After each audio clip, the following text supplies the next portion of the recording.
برا اشکام برا من برا اشکام میمونم.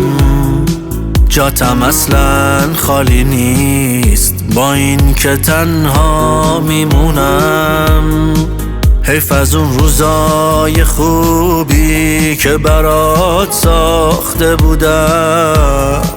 روز اول آخر بازی رو من باخته بودم. من خجالت زده تموم لحظه هام شدم.